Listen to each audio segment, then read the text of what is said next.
Hello. So in this video, we're going to talk about a political talking point often used by right-wingers and libertarians who, in the US, are often right-wingers in disguise. This is a US-based talking point, and it illustrates two logical fallacies, equivocation and the straw man. We're going to do this because I've been having a debate on Facebook with a fellow who, let's just say a lot of the claims that he has made are not that coherent or insightful. But he said this particular thing that I think is worth taking apart. So I'm gonna tell you the exact quote. I'm not going to sort of show you a screenshot because I don't want people sort of following up with this. So he says, "You need to learn constitutional republic is a representative democracy and nothing close to a democracy." Constitutional republic is a representative democracy and nothing close to a democracy. Now, this is actually a really big talking point in right-wing circles in the US that the United States is a constitutional republic, or sometimes they just say a republic, and it's not a democracy. The problem is this is wrong, and it's kind of wrong on its face in ways that they often refuse to accept. And the strategies that are used to refuse to accept this obviously incorrectness of this argument are equivocation and the straw man. Equivocation is essentially a logical so to back up very quickly, a logical fallacy, remember, is a structure to an argument that appears logical, coherent, and sound, but in some way is not. That means logical fallacies, so even if the argument itself is fundamentally correct, a logical fallacy cannot be used to actually support the argument. It is not sound reasoning for one reason or another. So, the two logical fallacies we have here, equivocation and the straw man. Equivocation is a logical fallacy in which the meanings of words are in some way obscured or misunderstood in order to try and present a point that is otherwise incorrect. So, in this case, we have equivocation about the word democracy. Because remember, this person did directly say, and this is much more explicit than this talking point is often made, this person did directly say, constitutional republic is a representative democracy and nothing close to a democracy. Now, there is a distinction between representative democracy and direct democracy, sometimes called pure democracy, right? Representative democracy is the system that we have in the United States, in Canada, in the UK, in countries like this. Most countries with some kind of parliamentary system have representative democracy. That is basically a system in which the people, or the electorate more accurately, vote for a particular number of people who will represent their interests. In the US, at the federal level, this would be Congress. So we have senators and representatives. Every state has 2 senators. Every district has a representative, and the number of districts in your state varies based on population, etc., etc. We're not going to get too much into the mechanics, but at this point, and this changed with the 17th Amendment, I want to say, is the one that led to direct election of senators. Anyway, there was an amendment that was passed early 1900s, I think, because we had always directly elected representatives, but in the US we now directly elect senators. this is a form of democracy. And so the claim that the U.S. is not a democracy is, again, demonstrably false.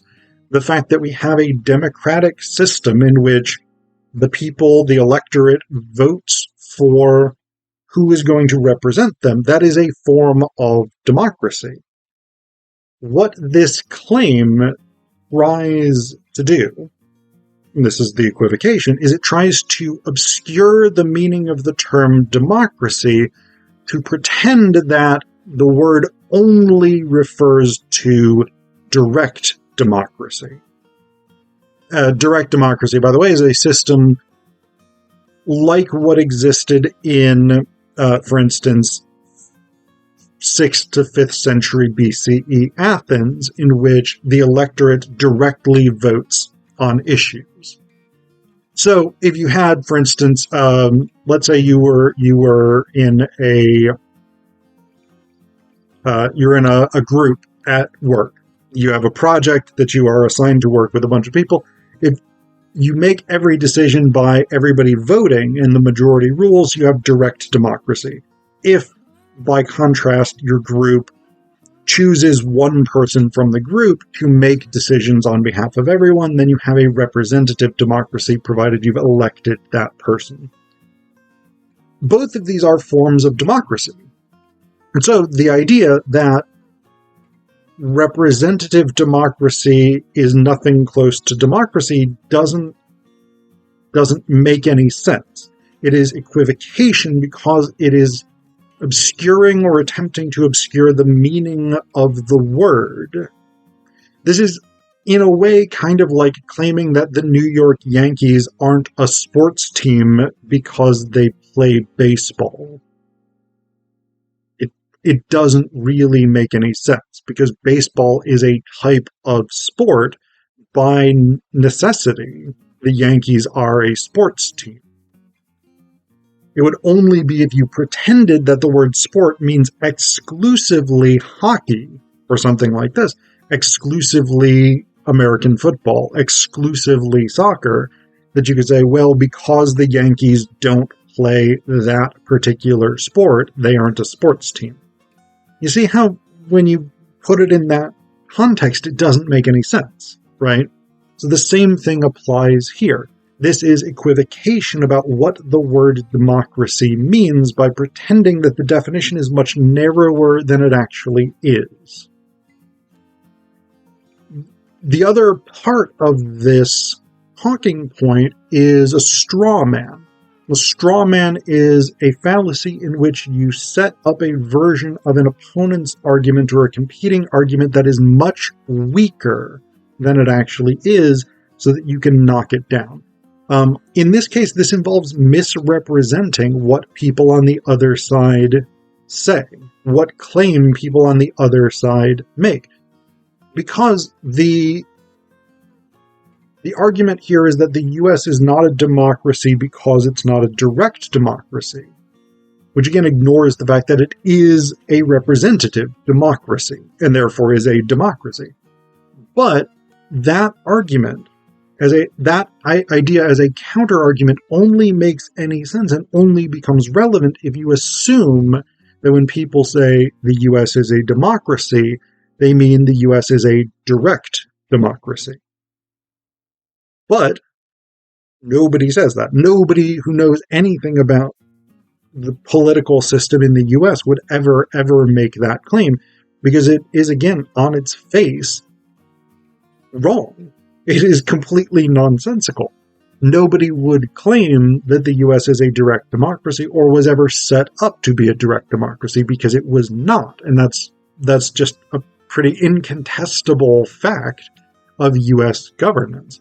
We were set up to be a representative democracy, which we are. And in fact, we're actually more of a representative democracy today than we were when the framers adopted the Constitution. But the idea that because we aren't a direct democracy, we therefore aren't a democracy, I mean, again, it's obviously wrong, but the reasons that it's wrong are significant, because, again, one of the important things, especially if you follow political discourse, is you want to start becoming familiar with logical fallacies and how they can manifest. You want to figure out, are the arguments that people are making in favor of particular political positions, particular political ideas, etc., are these things sound or not? And so that's one of the things that a knowledge of logical fallacies can help us to understand, is that people put together arguments that, if you already believe their conclusions, might sound reasonable, but when you actually analyze them and think critically about them, it becomes clear that this is nonsensical. This is an unsupportable idea that even in the sentence itself, in this case, and this is such a beautiful example of this, within the sentence itself, it is contradictory. This person honestly wrote that the U.S. is a representative democracy and therefore not a democracy, and did not see a problem with that.